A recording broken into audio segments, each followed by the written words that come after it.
A very good evening to you all. On a murky, wet evening.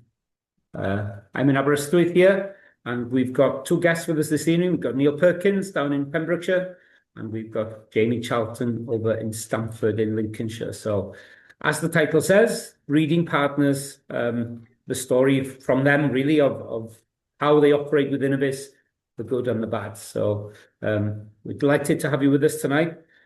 We are recording the session so that for others that haven't been able to get on tonight, a recording will be sent to them, and you'll get this recording as well tomorrow. So there will be an email finding its way to you with this. So if you miss anything, or you need to go for a brew or something, then don't worry, you will get the recording and you'll have it. So at the bottom of your screen, you'll see there is a Q&A button. Anybody that wants to ask any questions, please type them in there. We'll do our very, very best to answer them for you. What I will do is I'll ask both speakers to sort of do their presentations, and then we'll probably have a Q&A at the end of each presentation, and I'll store them up. We'll make sure that we don't miss anything, that we will be able to answer them. So hopefully that gets us underway. So we're going to start off with Neil Perkins, who's a good friend of ours, been a breeding partner with the family now for close on 15 years, I think. So it's a great pleasure to have Neil with us tonight, and to tell us about his journey, really, farming journey and breeding journey. So over to you, Neil, if that's okay.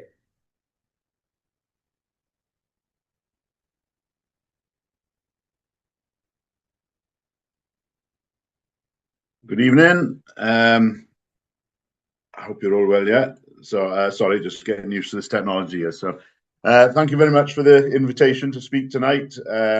The first webinar I've done a few talks, but so I hope it goes all right technology-wise. Start off by introducing myself. I'm Neil Perkins. I farm with my father, Roger, and my wife, Linda. And I have 3 children. The youngest, Sean, is in agricultural college, so we're hoping he's going to come home and join the team as well. We don't employ anyone full-time.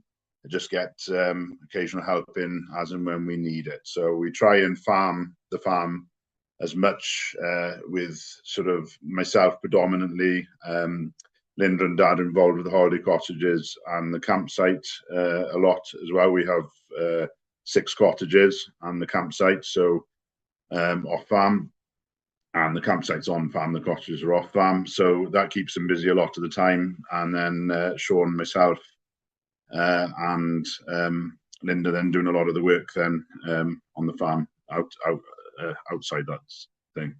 So we're a National Trust farm, the island. We've been here as a family since 1947. I'm the 4th generation. Perkins has been in Pembrokeshire for longer than that, but the family farms were further west in Pembrokeshire then. So we're basically a coastal farm, as you can see. It's a headland sticking out to sea. It brings its own challenges. About 2/3 of the land is on the island that we farm, and the rest is owned or rented on the mainland then. So it's a coast, quite rocky. It's south facing, so we get good early grass, but the fact that we got shallow soils means that we do burn off quite badly in the summer, so we just need to make sure that we plan to work with that then. With the National Trust being our landlords, we're quite sensitive to farming with the environment. It's also an interest of mine as well, so we try and be productive but take the environment into mind. We were a mixed farm with beef, sheep, arable. Originally it was pigs, up until I came home, and then I sort of went into bull beef back in the early 2000s with low numbers of sheep. And ironically, I didn't have a massive liking to sheep, and realized then that I needed to do something to get myself liking them, really. So what changed? Basically, the main driver for change for me was doing a Nuffield farming scholarship back in 2005, and that kind of set my passion for sheep farming alive. Then really, I realised that how we were doing it before wasn't productive. We didn't have the setup for it, and just for me personally, there was no interest how I could get into them. So travelled across to New Zealand, spent a good time over there. And a lot of people say, well, you know, why go to New Zealand? We've got good sheep systems over here. But the main idea for me was just to open my eyes and see what other people were doing. And I liked the way that the New Zealanders were thinking. They were open-minded to any kind of change. So when I came back from New Zealand, I didn't actually come home with a blueprint made from New Zealand. It was more a case of it opened my mind to start thinking how I was going to do things at home. So when I came back, we were started breeding cleans as our main flock. We felt that that was something that would work well for us. As it was, rather than having a crossbreed, we could start focusing on genetics and performance recording a single breed. So we put a lot of focus into that and started trying to sell clean rams and clean females. We built a shed, and because of where we're farming, the coastal environment is quite harsh. So for lambing outdoors, it didn't really suit at all. We did try it in the early days after my Nuffield, but we found that it was just unworkable, really, when you get 60-mile-per-hour winds coming straight across the farm with sea 3/4 of the way around us. It was just absolutely no, we can't grow shelter. So we just felt that it was the step forward. So with the performance recording, then we got a conveyor. Everything was going over the conveyor, sort of measuring traits, and we were well into the performance recording and selecting on everything that would suit the farm. And from that, then as I said, we started selling breeding stock then, and also started developing a grazing system, which you'll see going forward. So what happened next was the recording was spotted by Dewi's eagle eyes, and he came along and firstly approached us on whether we'd be interested in doing a project on recording lambs born from their terminal sires as part of a project with an abattoir, to see what kind of results they were doing, because he felt that because we were recording everything on the farm, it would be a way of getting results back. We were keen, as I enjoy the recording side of things, and one thing led to another, and along came the Abermaxes, and we kind of went a bit head over heels on them, and ended up buying a whole flock off a farm, and we ended up with around 500 Abermaxes. We basically brought in a lot of problems. Dewi asked me to be honest, so I'm going to be honest. When they first came, our sort of cash flows and budgets and everything that we thought were going to look quite good ended up not being quite as attractive. We only managed to sell about 20 rams out of the 500 ewes in the first year. They were a lot of problems because they were first cross females. It was in the early days of Abermax, and a lot of the focus with Innovis was basically looking at how to improve meat quality, and they had meat sort of selection panels and all that. And so the main focus was on that. And to do that, a lot of the females were being sent to the abattoirs to get the results. And from the back of that, then although the concept was good, the actual ewes weren't quite as good. We ended up in the beginning bringing in sort of big, heavy sheep, costing a hell of a lot to run on the farm. They were not very good mothers, and we did sort of have a bit of a moment where we felt that this wasn't going to work. But we like a challenge. So what we decided to do with Innovis was that we were going to embryo the ewes that did work. And Innovis, the first year we did it, Innovis selected what they thought were the best sheep, all structurally sound, with the right performance recording figures, and anything that would basically suit the job in partnership with us as a breeding partner, and with them as a sale outlet to be able to sell the rams. So the rams were doing really well, as in what was coming from them, but we needed to focus on having a good breeding flock. So in year 2, we selected from the embryo lambs that were born good mothers that would suit the island. And basically from that then we ended up with, fast forwarding about 3-4 years down the track, over 75% of the original nucleus flock that came in were culled. But we ended up with a really sound base and a good nucleus flock on the farm. So we basically now we're running around 500 Abermax ewes. I think we're one of the bigger breeding partners with that, and we're settled down to quite a stable system now. The ewes are actually now running in performance. They run alongside the cleans with no special treatment, no separate treatment, and the ewes are actually running as effective as the cleans, and probably almost matching them for mothering ability and rearing ability. So we're really, really pleased over the years how we've gone from there to where we are now. And we're just working on building a bit more structure into them, just hitting the sale points that Innovis are requiring.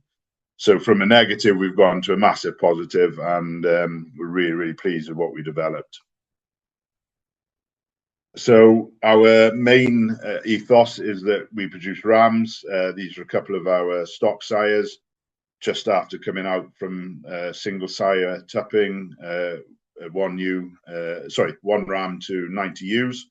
They're doing this over a 35-day period. We expect them to come out with very little condition drop. We don't give them any supplementary feed at all, and this is what we basically expect from any rams that we send off to Innovis from this farm, that they'll be good working animals and basically bred on the island so that they will resist any kind of challenge.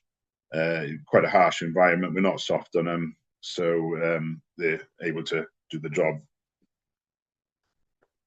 So we lamb indoors, as I said earlier, because of the coastal exposure, but we record very, very intensely in the shed, as basically as close to nature as we can. There's a rule within our team that we don't go diving in for a good 30 minutes unless there's a hung lamb or something that needs emergency thing. And even at that point, we only observe and see whether we feel it needs lambing. Any kind of intervention at any point of the lambing is recorded. If the mother's not up to scratch, she'll be segregated out to the main lambing shed into a separate shed. And from there, they probably would leave the breeding program as they're not doing what they want to do. So effectively, they're to go through the sheep shed with very, very little handling and intervention. My wife Linda will go around recording every morning, putting in all the notes the lambing team would have left, and then that will all go for analysis by myself initially, and then to the geneticist team within Innovis and Signet, and they will bring out any problem ewes, and they, as I say, they'll leave the breeding program then and won't be able to carry on with us. So from the Abermaxes as well, we worked with Dewi to develop the Aberfield SR, which is basically incorporating the best of our clean genetics into the Aberfield to produce a slightly smaller self-replacing ewe, which they basically are selling some of the tups from that program through the sales now, and that's been going for the last 2 to 3 years. So the grazing, this was quite an unexpected interest I found from New Zealand. I went there to discover improving output alarm for you management, but came back realizing that you can do an awful lot with the breeding, but without the grazing it wasn't going to work. And that's when I realized that the forage was something that was quite essential. We have to do it in a holistic way because of being a National Trust farm. We can't be using artificial inputs at high levels. We don't want to be doing it for the cash flow either. So we're basically trying to encourage nature, but also be productive. So I quite enjoy that challenge. We designed off my own sort of designs a rotational grazing system many years ago. There wasn't many people rotationally grazing sheep, so I visited quite a lot of dairy farms and developed my own system. I call it a hybrid system. So basically, we're not doing the daily measuring and all the tasks required in the sort of cell systems and all these. I wanted it to suit my lifestyle as well as being productive. So it's basically all by eye, fixed electric fences after we set stock at turn out from lambing. And then we have fixed electric fences going forward just to be able to rotationally graze each paddock with certain mobs of sheep.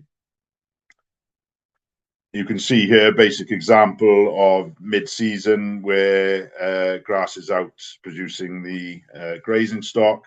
So we're just dropping out the paddocks as we go in then. You can see the different shades there of where they've been to where they've gone, and paddocks that they're skipping, obviously being turned into haylage here for winter feeding in the winter.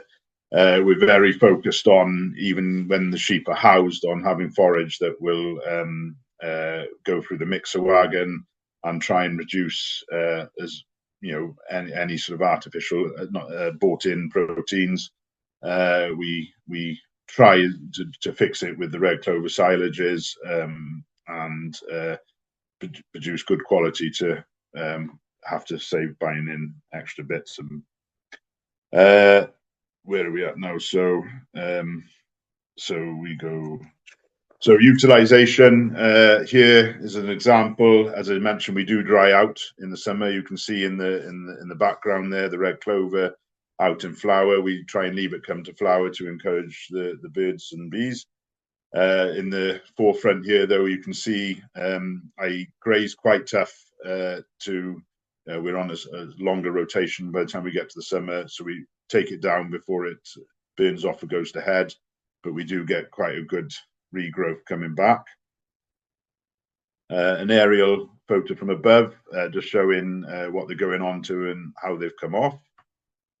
And then we're basically then we try and follow the grazing with muck from the sheep sheds. That's how we fix most of our P's and K's, and we find it's a good way of just keeping the system running without having to buy in fertilizers and stuff like that. So this is from above, my playing around with the drone off the mountain, looking back from the other direction that we had the original photo. We get nicknamed by all the neighbours the Dairy Lee Farm, because you'll be able to see I graze everything around. Each field is grazed around a centre point where we have the water troughs, and it creates these many triangles, and a lot of sort of bemused people interested in what we're doing, and more so for out of confusion, I think. But it works for us, and it's been going. The rotational grazing system now has been going for many years, and produces for us year in, year out, including drought years like this year. So any reseeding now is we're trying to focus on Mintill. So we've got a contractor up the road who's really good at doing all the jobs for us, and he does all our baling, muck spreading, and he's also just bought this new machine now. So we're kind of playing around with this to try and get the seeds in without disturbing the surface too much, and getting fairly good results to date. Brassicas, we're putting in brassica crops purely just to try and get the roots to be able to break up the ground as we're not using the plough. We don't use much heavy machinery, so it's more the surface compaction we're trying to get rid of, and so we're using that there, and then we'll follow that then by more min till to get the grass seed back in. The herbal lays, as I mentioned earlier, the red clover there being grazed by ram lambs, works really well, getting exceptional growth rates off that. We take a first cut off it for our protein to go into the mixer wagon, and there's then after that, then it'll be lambs going on. May take a second cut if we've got enough. There's obviously high sugar grasses in there as well, and so. That's an example of our other forage. Then herbal lays, we have chicory, plantain, and clover mixed in with the grasses. That would be earlier on in the spring, being grazed. And then moving towards the end, then just to show that we are trying to move forward. This is our lean signet things over the years, going back a few years there. The blue line is the sires that we're using, the index figures. The green line is the lambs, and the red line is the ewes. So you can see that we're heading in the right direction through selection. And we kept a ram that was a bit of a favourite of mine. Didn't want to change him, so that's why we took a bit of a dip in thing. But we've brought in a few more now, so we're higher indexes to start moving back the right way. And then going forward to the Abermax flock, then this is the same sort of thing. The grey line is the population of Abermaxes, and then the blue dots are us. So it's nice to see that over the last few years we're moving in the right direction.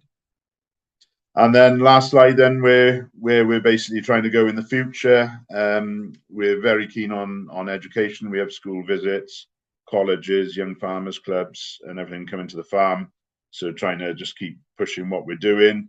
But it's very exciting as well, working with Innovis with what they're doing.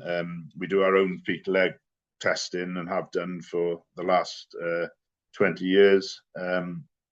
But now we're starting to do fetal egg count EBVs, which is quite exciting to put things together. And the bottom slide there is one of our lambing team. We're doing projects with colostrum and seeing how the mixed ration that we're using is fitting in with the with making sure that the ewes are producing the right sort of feed for the lambs, and also trying to do immune response blood tests on the lambs as well to make sure that the colostrum is doing what we'd like to do. And then going forward, I think Innovis are keen for us to start having the pack chamber up with us to measure and bring in methane EBVs with the sheep as well. So plenty of future projects on the horizon, which is quite exciting. So hopefully we'll keep going the right way. So that's it for me. Thank you, Neil. That's really useful. And as Neil said, giving it as it is, really, the various challenges we faced. Neil, there's just a handful of questions which I'll just run past you before we move on to Jamie, if that's okay. There's a question here in terms of what's the total number of stock that you run in terms of the total use then? Yeah, so we're currently running about 1,200 ewes in total, roughly about half Abermax, half clean. And within the scene then is the breeding program with the SRs. So about half the scenes are split about 50-50 between pure scenes and clean cross SR. And then we're also lambing down the ewe lambs as well, running about 300 ewe lambs as well. Then, so. And in terms of worm control, Neil, because obviously it's a sheep-only system, how do you sort of keep on top of the whole worm challenge in the farm? So we basically monitor the fetal egg counting, fetal egg scores by counting them every time we bring any batch of sheep in, and we've recorded that with the fields as well, so we know at particular fields that have worm challenges and make sure we focus the right stock on the right fields. Okay, cool. I've got a question up there from Daniel asking what equipment do you use and recommend? I assume that might be the handling equipment, but maybe just give us a rundown. Obviously, you use the conveyor quite a lot. So in the shed, we have the conveyor and a fixed system, which we designed ourselves and had made for us. Out and about, then off farm, the conveyor goes mobile with us, and then we have a wrapper behind it. And so Okay. weighing systems, we basically use Sharewell for all our recording, and just weighers underneath the true test weighers underneath the conveyor then. Okay. And I'm right to think that you're recording the whole of those 1,200 ewes, Neil, yeah? Yeah, so basically when I came back from my scholarship, the thing that got me interested in sheep was basically knowing exactly what every sheep on the farm was doing, irrelevant to whether we were going to sell any stock. It was more, if she couldn't work on the farm, I wanted to know and remove the weak links, and the sort of the selling of the stock came as a secondary, really. And you've taken that sort of zero tolerance approach all the way through, haven't you, really? Obviously, that was quite painful with the first Maxes that came in, but you've adopted that approach. And just tell us a little bit about feet, because obviously we've had issues in those early flocks. And the foot structure of your rams now is really something to behold, really, for a meat line. So what's the sort of procedure now with feet with you? So basically, with the recording, when I came back, the first year or two, I got myself quite down because I realised that I was trying to produce this perfect sheep and was trying to select from the top end of the flock the whole time, and realised that you're only ever going to get a handful of the perfect sheep. And so how we changed our way of looking at it was how many sheep can we afford to get rid of, and what are our main issues that we want to get out of the farm. And that's where we start the baseline for everything. And in the early days, feet was one of our biggest issues, structure and foot rot problems. I didn't like the idea of masking it with vaccines and foot baths and everything like that. So the approach we took was basically to turn the sheep 3 to 4 times a year on the conveyor, which is quite a simple job. And we basically recorded everything we did. And when we fought, we had, over the year, we were thinking we had so many treatments and basically the whole flock was lame. We realized that it was only actually a smaller percentage that were persistent offenders causing a lot of the problems. And by recording every time we did a treatment, it just meant that we could analyze that then and we set our target higher at first, as in how many treatments they'd had. If we'd have done it for one treatment and out, we'd have lost many a ewe. It was sort of 4 treatments and out in the beginning, and then bringing that down to a sensible level where we could afford to it later on. Then, so. And on the same approach of culling, do you still use that sort of green mile approach where sheep that offend you in the shed go down one particular way or not?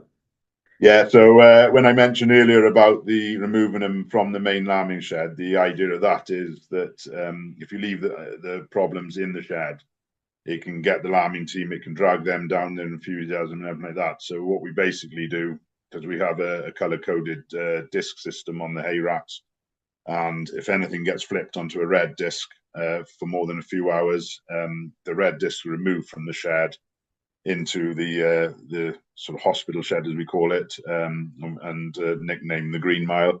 And basically, when they're in there, then they have a chance to, if there's something that maybe might not have been their fault, to recoup themselves. But on the whole, basically anything in there, Linda will spend a bit longer in there after recording the main shed and basically put in comments which will add to the sheep's file, and most of the time that's when they leave the breeding program. So yeah, no, that's great. Grant and Neil, just last question before we move on to Jamie. In terms of you're selecting for index, because obviously those graphs are going up quite dramatically. In terms of the stock grams you use, you're continually trying to get those higher index sheep in there, either breeding internally or trying to source. So it's been quite a challenge actually keeping that genetic gain going, hasn't it? Yeah, I think some of the problems as well is chasing that high index and maybe possibly losing structure, which we found over the last couple of years, and it's now we're trying to strike that balance that you can only move forward at a such a pace. You know, the early gains were easier to make, and now we've got to that point where we've got to focus on the structure of the sheep as well as the index. But by having good geneticists being able to give us the breeding programs and fresh bloodlines, we're kind of running a good few bloodlines on the farm as well, so we can use our own stock sires as well as then obviously bringing in some fresh blood as well. So. And you've done quite a lot of work really with Janet and the team, haven't you, in terms of the maternal traits? Because you said, that the Abermaxes aren't that far behind the Thyns now maternally. We ran the maternal index on them, if I remember rightly, so that you could actually start pulling those traits up on them as well, although they're a meat breed. That's right. It's a strange thing as a breeding partner, because the farmers buying from the sales are looking for a meat ram that will just go across their good maternal ewes. They're not really interested in the maternal traits of the rams they're using. But obviously, as a breeding partner, I have to, I want a sheep that's functional. And I also believe that by having a functional sheep with good maternal abilities, it does pass on to the rams and how they sort of almost survive and how they work for the rest of their lives as well. And I think it's not something that a farmer would need to focus on when they go to the sale for a meat ram. But I do think it's a good bolt on to give that reassurance that it's going to be a slightly hardier animal. And then as far as we're concerned, I mean, when Janet and Kim ran our ewes through and did a maternal for us, and we dropped out about 20% of the nucleus flock, which dropped us down for a year or two, but it's certainly flushed out the underproducers and given us, a bit of a cleaner flock then. So that's great. Well, I'm sure there'll be more questions as we go along, but we'll thank you, Neil, and we'll come back to you, I'm sure, as people sort of think through what they've just seen. But I think it's very clear that, although it's ram production, it's being done in a very commercial, very testing environment, so that actually, although they're lambed indoors, there's plenty of exposure for them outdoors, and it's all pretty much on grass. So it's actually good to see, really, that's the work that goes in to make sure that these rams deliver for people. So, and starting on that journey is our next speaker, Jamie and Louise Charlton. So, Jamie, are you happy to take over and tell us where you are at? Yeah, thanks for that, Dewi. So yeah, we are completely at the other end of the spectrum to Neil. So I'm Jamie Charlton. I farm here with my wife Louise, and we farm in partnership with Louise's parents, Robert and Sheila. We've got a little apprentice in the wings, little Bertie, but he's only just a year old, so he's away off being a help out there. Completely shameless plug to start with. If I don't completely bore you to death with this, then we're trying to share as much of our sort of process here and our journey with the Innovis team on our socials. So you can find us as a Stamford Shepherd. Larry, go to the next slide, please. So before we just give you a bit of an insight as to sort of where we are now, and then can maybe sort of backtrack as a bit of a timeline to how we've become a breeding partner this year. So current flock is we've got sort of an A flock and a B flock. Our A flock being our ram multipliers for Innovis. So within that, there's 130 Aberfield ewes. So that group's been performance recorded for a while, and I'll sort of explain how we brought them in a bit. There's 110 nearly pure Abertex ewes, and again I'll explain in a minute as to why they're nearly pure, but they are sort of going into the program this year. And then our B flock is 300 ewes, which is a combination of Aberfield and Abertex ewes of varying proportions. But that's all our terminal lambs, which are going to Abertex, some British textual tups, and we've tried a Primera for the first time this year. Young stock carrying over as well. We've got 100 Aberfield, Abertex ewe lambs, which will be coming into the B flock next year. And then we've got a few fat lambs still kicking around. See the next slide, please. So a shot as to where we are and how we've got here. So we farm at Braceborough Lodge Farm. We are between Stamford and Bourne in South Lincolnshire. We moved here in late 23, and it's a 250-acre farm.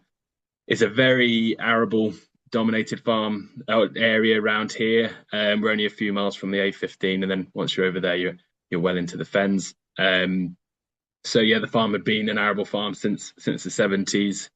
Pretty much all clay loam, but the subsoil with a mix from everything from gravel to limestone onto blue clay. So we've got a right mix to contend with here. We're very low. We're only about 30 feet above sea level. We're quite low rainfall, about 600 mil this year. I think we've been on about 430 mil. So yeah, that's sort of very exposed farm as a sort of hangover from the arable. Very few hedgerows and trees, and so sort of shade and wind is a bit of an issue. But we generally get some pretty dry weather. Next slide, please. So yeah, some big initial challenges when we moved to the farm, which kind of sculpted the business that we've got now. So I think even the livestock farmers in the room can say that that's a pretty hefty lump of blackgrass. Pretty much any cereal on the farm looked like that to start off with, and if it didn't look like that, it was ryegrass, and not the good one poking through. And then the area is also pretty renowned for its fallow deer population. So that picture was taken out the living room window. That's the middle of the day. You could walk out. They were brazen as anything. They'd kind of got used to people not really being around here on the farm. So they're pretty destructive. The similar amount to a ewe, and they can they're getting grasses going. Whilst there's quite a challenge. And then the farm had kind of gone through a bit of a succession period for about 10 years before we came, and the guy before hadn't put any P&K on in an arable rotation in that period, so our indices are very low. And then of course there was absolutely no infrastructure, no fencing, no troughs, and even what was here for the arable was sort of rusted and falling over, so we've sort of started from scratch there. Next slide please, Lowry. So this all pointed really towards going down the grass route. 250 acres, if difficult area to justify for arable, and then once you start to get contractors involved, it's very low margin stuff, and in hindsight it's been a good decision where the arable markets are today. So we put about 90% of the farm into arable lays. What was remaining was just old lay there already. Very simple establishment. We sort of power harrowed and then grass tine and broadcast, so slightly different to what Neil's doing with drilling it, but then I guess because we were working the surface a little bit. But we found 2 trips over with a broadcaster, got a really nice even establishment. You don't want to do it on a windy day though, that's the only issue that we found. And then obviously that rolled in. A few different mixes as well. The first bits that we did, we weren't sure at the time whether we'd be SFI or a mid-tier scheme, so they were more of a pretty much off-the-shelf GS4 mix. These would now be our least productive mixes, and I think because it's a lower portion of essentially grass and clover, which is your yield booster in there. I think we also then went for some more drought-tolerant mixes on our limestone land. They've been pretty good, and that was a more sort of adapted Lamin's lay type of mix. But yeah, we're happy with that mix, and we'd probably use that on the drier land again. And then the rest of the land is a pretty standard SFI mix, which is essentially a ryegrass and clover mix with some chicory and plantain in there. So that's probably been our highest yielding. And we'd look to maybe adapt to that with some more drought tolerant grasses in there for anything else we were going to put in. But yeah, since we went to SFI in the end, a simpler mix, more higher yielding, is probably suits the farm the best. Next slide, please, Lowry. Yeah, fencing and ditches. This was quite a big project when we first came here. We were really lucky to get onto the Countryside Stewardship Capital Grant, and a benefit of it being a drained farm with the big ditches that you can class them as waterways, and so we managed to get quite a bit of fencing on the scheme. But then there's also came with quite a bit of work to clear trees and shrubs which had come to sort of 10-15 meters out into the field unchecked for decades, essentially, 30 centimeter across ash trees growing out in the field. So getting the fence back to the boundary was quite a big challenge. And then also re-establishing the farm drainage system, which there was a lot of big wet areas on the fields, and we were starting to wonder where it's block drains, but it was generally that it just couldn't escape into the ditch because they were that full. So a lot of digger work to do, a lot of fencing, and a lot of time in the chainsaw. And both of us were working full time at this period, so it was all mornings, evenings, and then weekends in the wet and cold in the winter.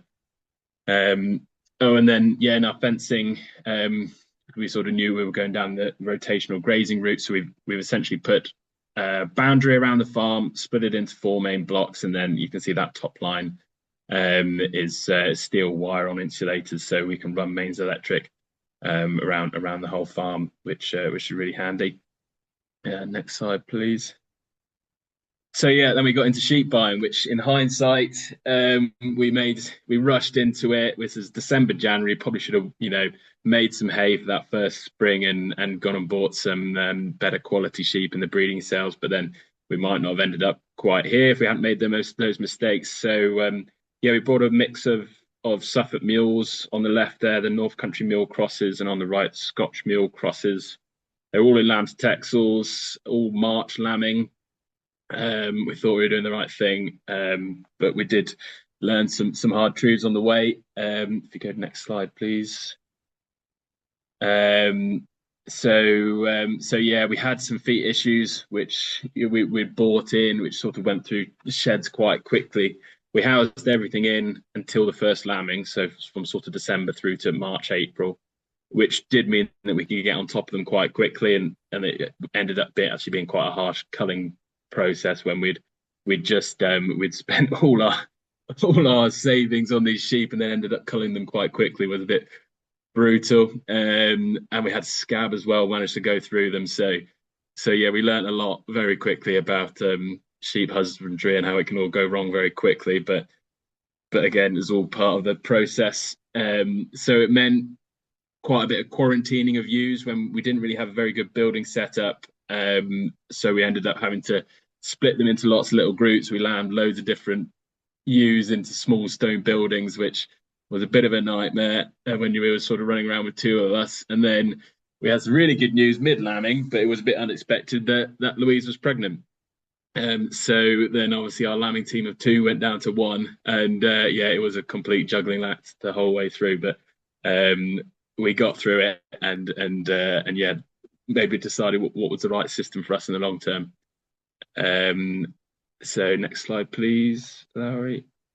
And then another bit of a curveball straight after lambing in that first year was there was an option to take on some sort of seasonal grazing, which was only 5 minutes away. It's the kind of thing that you usually never turn down, but it was just so early on when we were still very understocked at home, whether it was the right thing to be doing. But obviously we ended up saying yes, and so that kind of prompted a bit of a rethink as to what was the right genetics for a sort of one-man system, which could be bigger than we were thinking originally, and how could that grow sustainably from the start, so not getting to a sort of a target of 1,000 ewe system and then realizing these ewes are unmanageable. How can we have manageable ewes from the start? So we went through a bit of a process as to deciding what we wanted to be farming. Next slide, please. So the original plan of sort of retaining Texel Cross ewe lambs, which live weight market around here is Melton, they'd have done well there, but again, it's the labour aspect going into them which would have been the issue. Again, very traditional mule area as well. There's a lot of mules, so we really considered that. There's some North Country gimmers that we went to see at the sales, and we very nearly got sort of swayed down that route. But we kept coming back to this process of, could it be run with one person? Are they going to utilize all the forage that we have here to the best of its ability, and to get as much lambs away just off the grass alone that we can do here and onto winter cover crops? So that's how we sort of fell into the Aberfields and decided actually there's probably a better avenue to go down. So if you go to the next slide, please, Lowry. So we found a dispersal flock of Aberfield cross Abertexes. So we bought ewe lambs and the mixed age ewes. You can see in the 2 pictures there. So this was a sort of self-placing flock in Staffordshire. They'd been lambing outside for 7 years, operated in a one-man system, and basically tried to simplify every action that he could in terms of, I think there's a case study on or was a case study at some point on the Innovis website. But if it came down the race, the tupping groups were, if it had an Abertex head, it went to an Aberfield, and it had an Aberfield head, it went to an Abertex. So just really simply had this sort of nice blend of ewes. He did that across the whole flock. So that's sort of where we started with the Innovis genetics on the farm, and yeah, it's all sort of snowballed from there. Next slide, please, Larry. So we still obviously had the Suffolks, so we decided, again, trying to manage labour. That sort of second year, we'd split the lambing, so we lambed the Suffolks inside in Feb, and then the Aberfield crosses outside in April. Again, not wanting to have to juggle loads of different stone buildings for lambing, we thought we'd try and get them all under one roof. So we put up a polytunnel. Well, I said put up, we had to take it down first. We went and bought, this was an old raspberry tunnel out at Boston. And then we managed to get this put up and roped in every single person I could find in the area to come and put the sheet on one day that wasn't too windy in the middle of winter. So this seemed like a better system, but in fact, we actually found split lambing a bit of a nightmare to manage, again, coming down to that labour aspect. We try and winter as many sheep off the farm as we can and give the grass a break, and having ewes off on winter cover crops, and at the time we were travelling a bit to do that, and then have someone who can watch the lambing shed, and if Louise was with the baby or whatever, it was just again became another juggling act, which was quite hard to manage. We probably came a bit lax on a few aspects, so that was kind of in the back of our minds. And then obviously having grass at turnout, we have found some of these herbal lays just a bit slower to get going in the spring, so trying to push them to give you something to turn out on in sort of February, March was a bit of a challenge. Next slide, please. So we came around to outdoor lambing 2025 with the Aberfields' first outdoor lambing, and we've probably been complete false sense of security with the best outdoor lambing season ever with the weather, but ewes performed where they were chalk and cheese to lambing, Suffolk crosses inside. Really good lamb vigor, very milky, great mothers. If you needed to lift lambs and move a ewe, they'd hop straight into the trailer after the lambs, and made life a lot easier. We had obviously heaps of grass at the time, and that just made life, the systems didn't really compare in terms of ease of management and how that worked for us as a family, which was really key to us. And we had so much time that, in fact, I could sit there in the evening and watch some of the Innovis webinars back on YouTube, which is what really got the ball rolling for us becoming a breeding partner. Thanks, Larry. Once we had got through lambing out the other side and thought this is actually something that really works for us, and we were then aware of the breeding partner program. We gave Izzy a call, who's in the sales team at Innovis, and just basically said, how can we get involved, or do we have the right sort of stock to do this? So obviously Dewi and Izzy came to the farm, had a look at sort of the quality of ewes we've got here, whether they'd be suitable, and talked us through the process and how we, what sort of value that would add to our flock, and what would then be expected to us for the extra, data collection requirements and that sort of thing. So that all sounded great to us and worked with the business model we've got here. And then obviously went to the health screening process, and so we did our tests for Yoni's, borders and MV, and obviously following that we've now moved in as a breeding partner. So the conclusion we made was that the flock that we had bought as a crossing flock, probably 60-70% of them lent pretty heavily towards the Abertex anyway. And that's a result of that crisscrossing method. Is you're not getting 50-50, you might get sort of some that are 75-80%. Abatex. So those we've pulled out and they've gone to high index Abatex tups. And then the thinking is that they'd then have some ewe lambs, which could hopefully go into the program indexes, obviously, provided, as whether they're high enough. And then coincidentally, there was one of the other breeding partners over in Carmarthen was pulling out of the program, and whether this would be an option to swap out the Suffolks for those Aberfield ewes. So we had a few more meetings and a few trips over to Wales to go and see some sheep, and yeah, we came to the conclusion that might be a good idea. So next slide, please.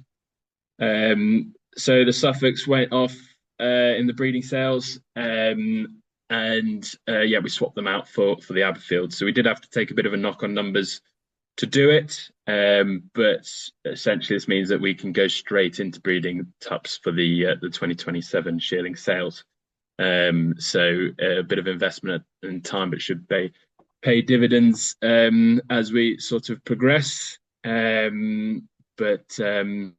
we actually had a bit of a stinger from selling the Suffolk. So on the same day we went to put them in for the sales, we put I think 10 of them into the culls at Melton, and they averaged about 60 quid better than the ewes we put through the breeding sales. But that's just the way it is sometimes. But yeah, it could have not had to might not have had to take such a dent if they'd all gone like that.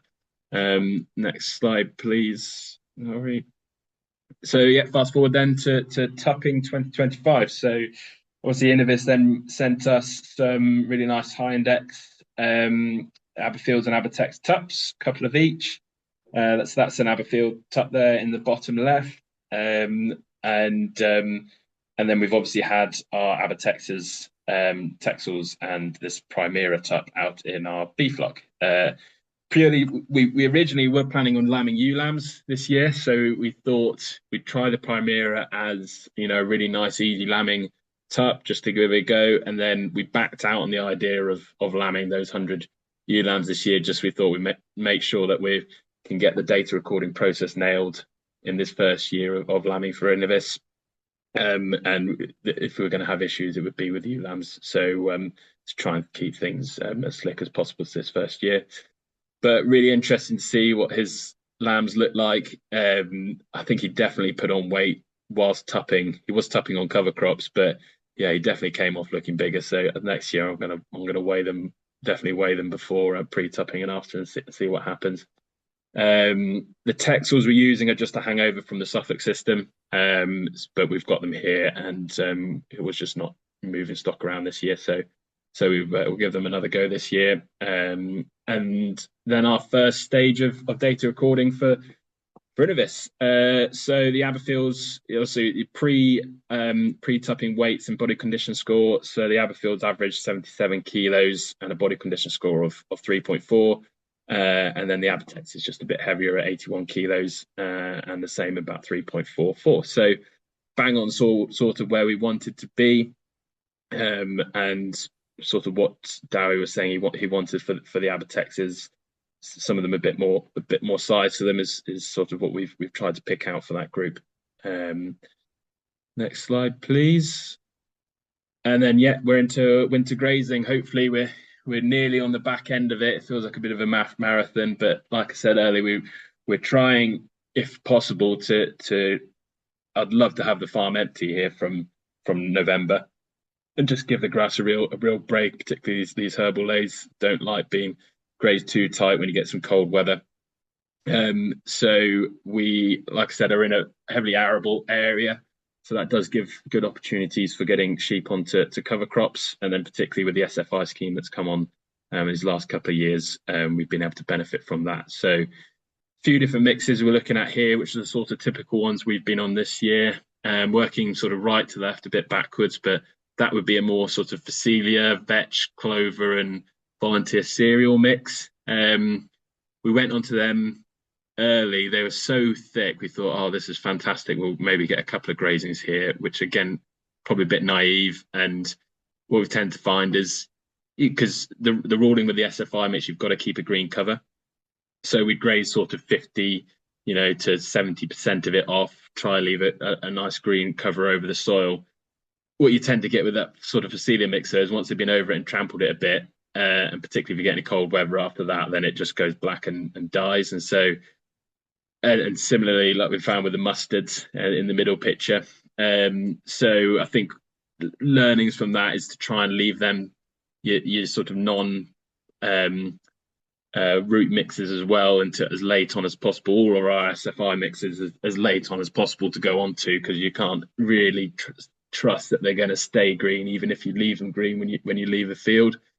Or we need to start varying the mixes to go into them, something a bit more, maybe kales or stuff like that, which are a bit more winter hardy.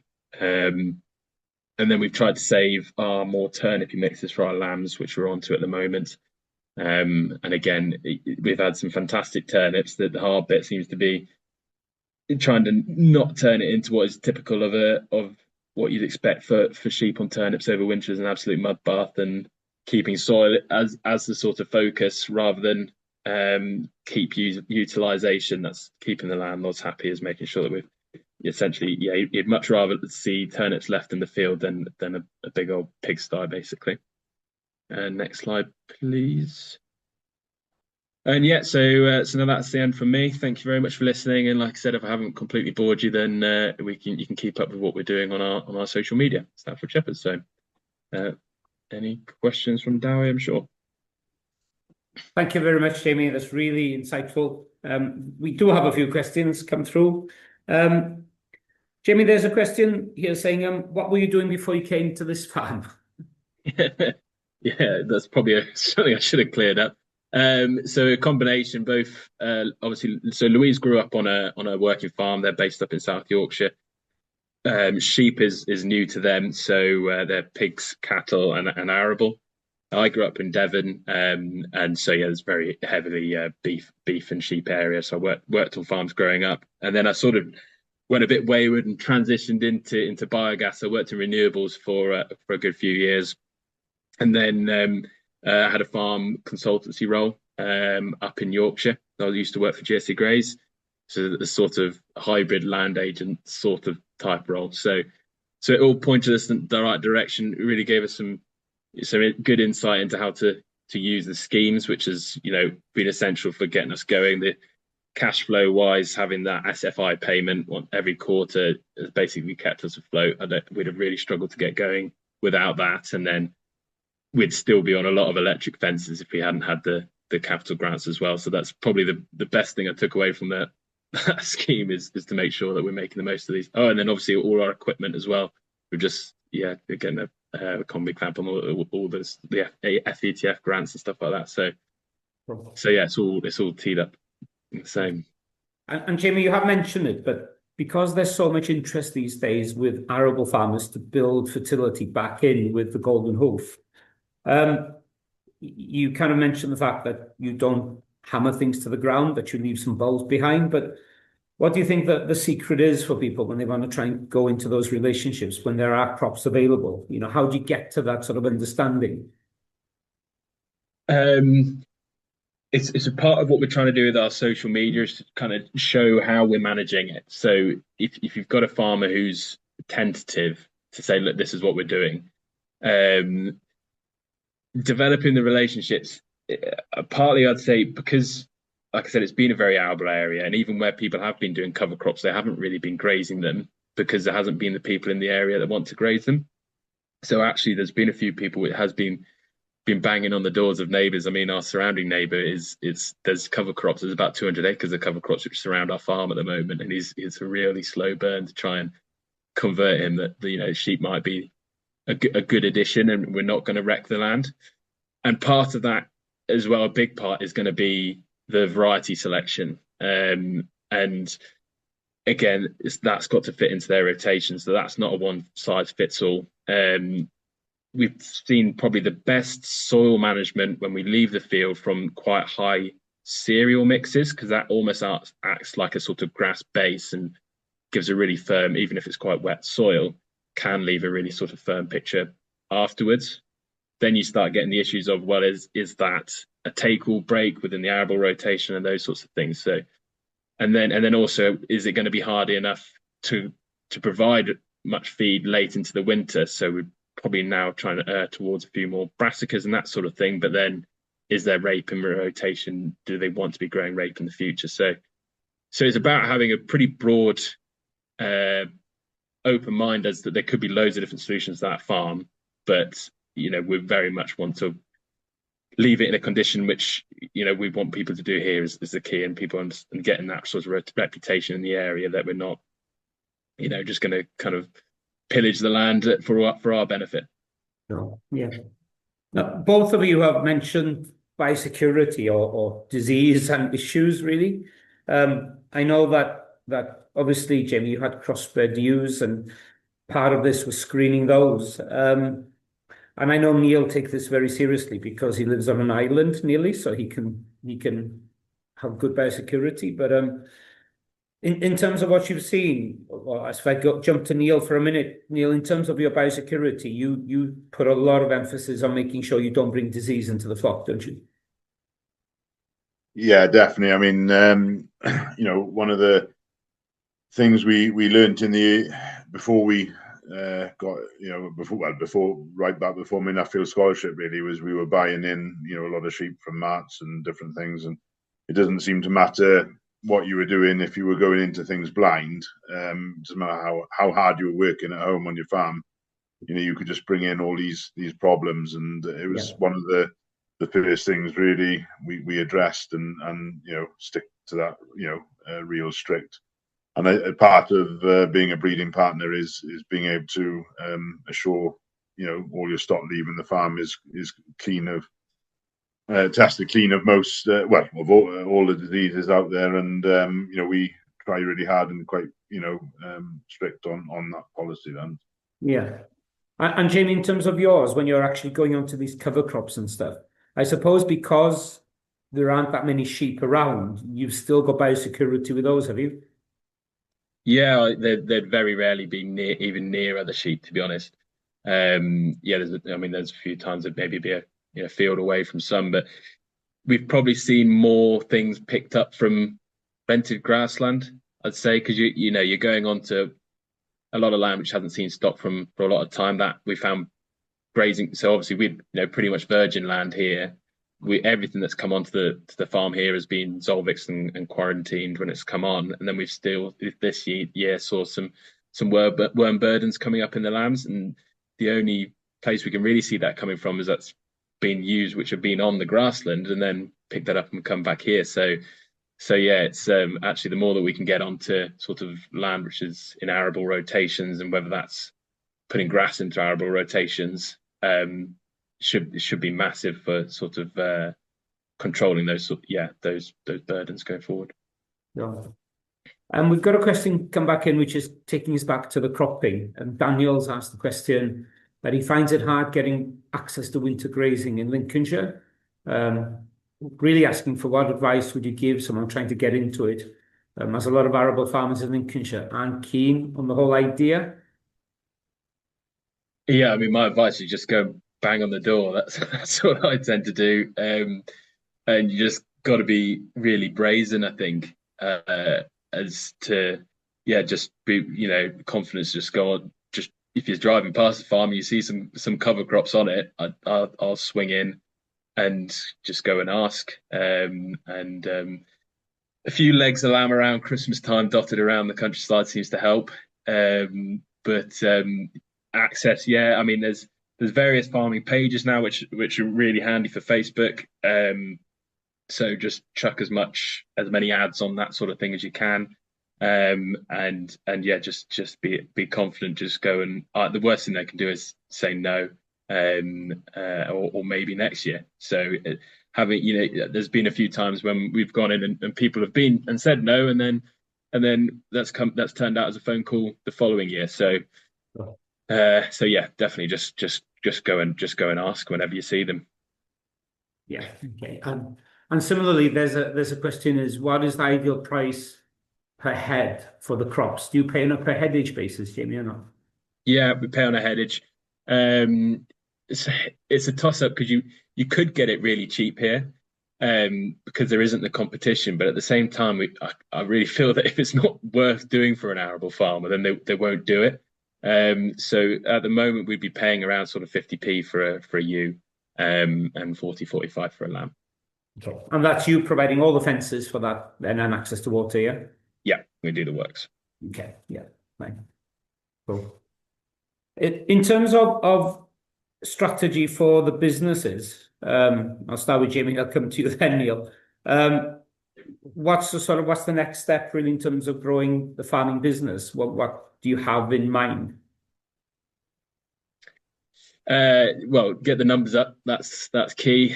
So we've got a target somewhere about there of about 1,000 ewes, which would be nice. Or whether it works out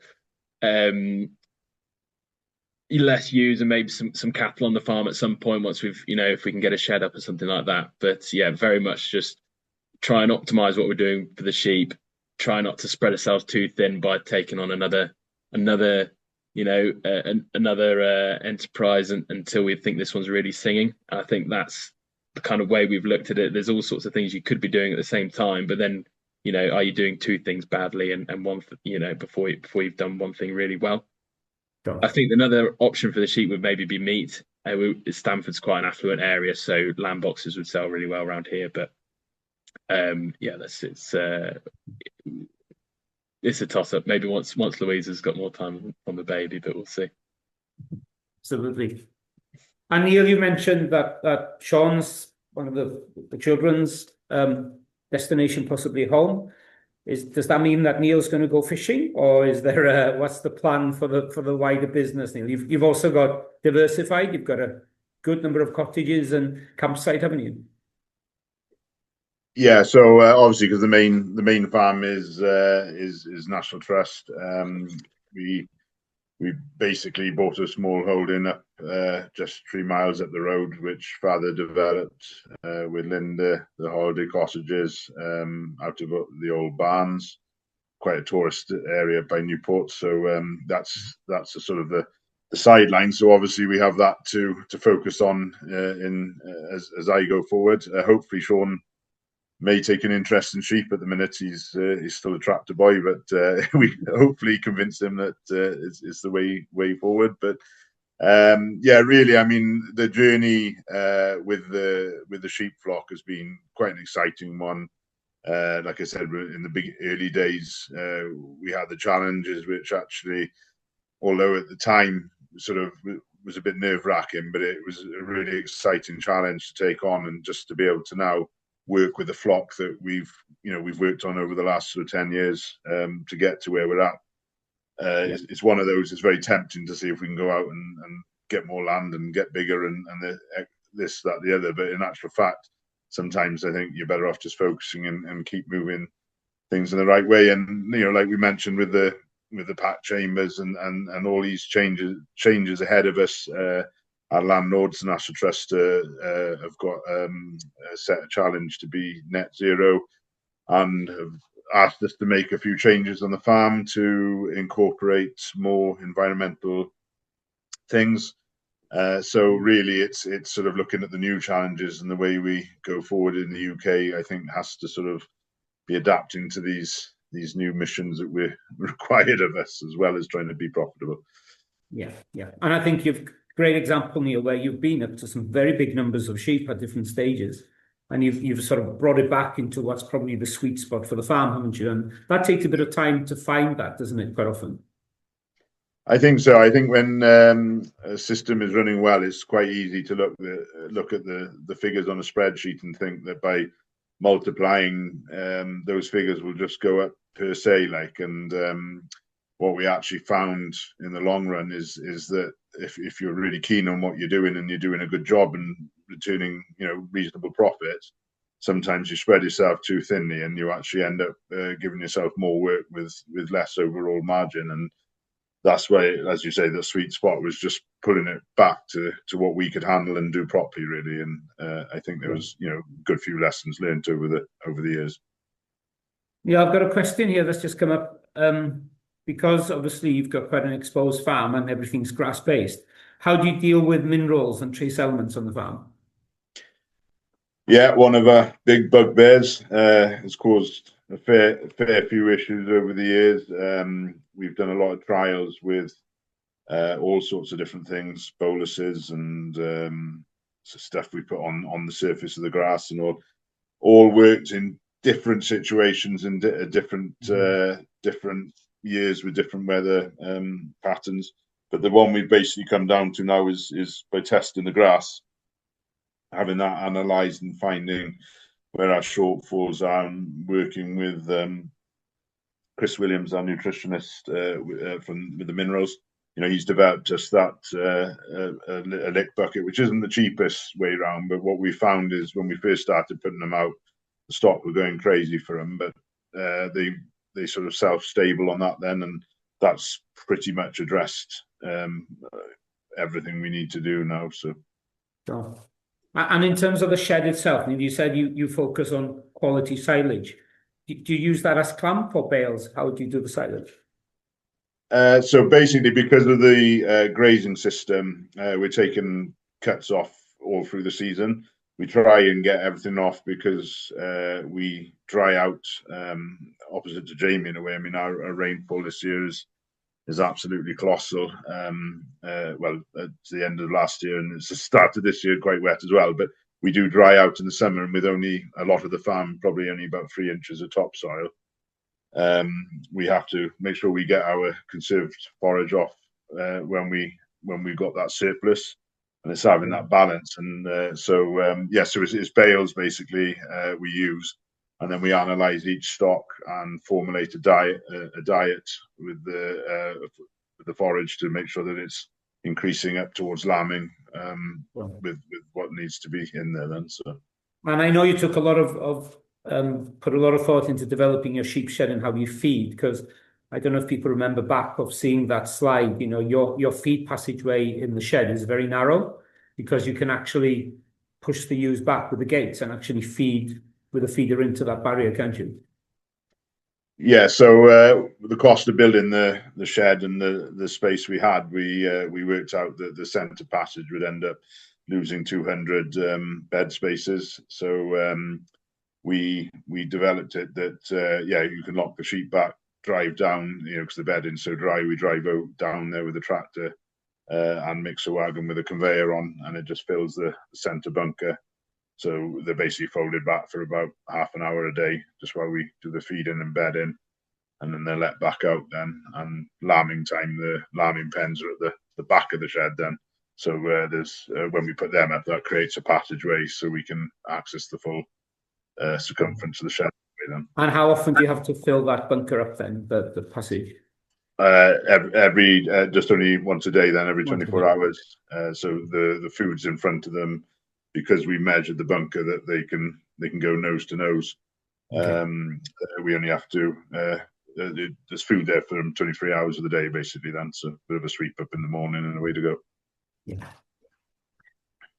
Well, guys, I think we've answered all questions that have come forward. So if anybody do have any questions, please put them in the Q&A, because I think we're getting to the end of the session, I believe. So I can't see any more there. We touched on, Neil's mentioned the elements of measuring methane, which obviously we're doing, part of the Breed for Change that Innovis is leading with other partners.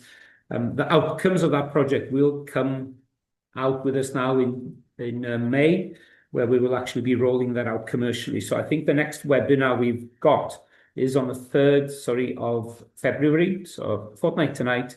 And that's actually going to have our own Janet and Emma talking about how all this work we've done for Breed for Change and breeding, if you like, for an environmentally smarter ewe and reducing the carbon footprint of those sheep, we will give you a fairly good insight into how all of that looks and works, and how it'll actually be spun out or rolled out through our breeding program, and what it actually means to farmers and customers and the industry.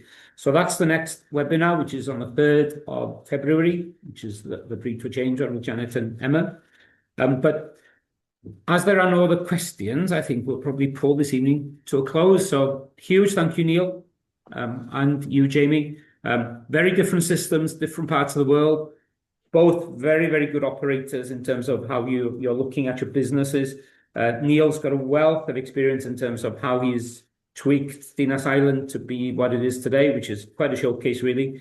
And Jamie, well on the way to doing something similar, accessing all these arable crops up there. So we're very, very fortunate and grateful to have you as breeding partners and to actually have you give us your time this evening. So thank you very much, both. This recording will go out to people, obviously, so you can draw on it again. And we've got a last comment there from Kai Phillips all the way up in Aberdeen saying excellent and thanks. So that's probably a good note to finish on, isn't it? I think, unless there's another one coming there with me. Yeah, no, that's it. So with that, I bid you all good evening and thank you, guys. And we'll speak again soon. Take care. Brilliant. Thanks, everyone. Bye-bye.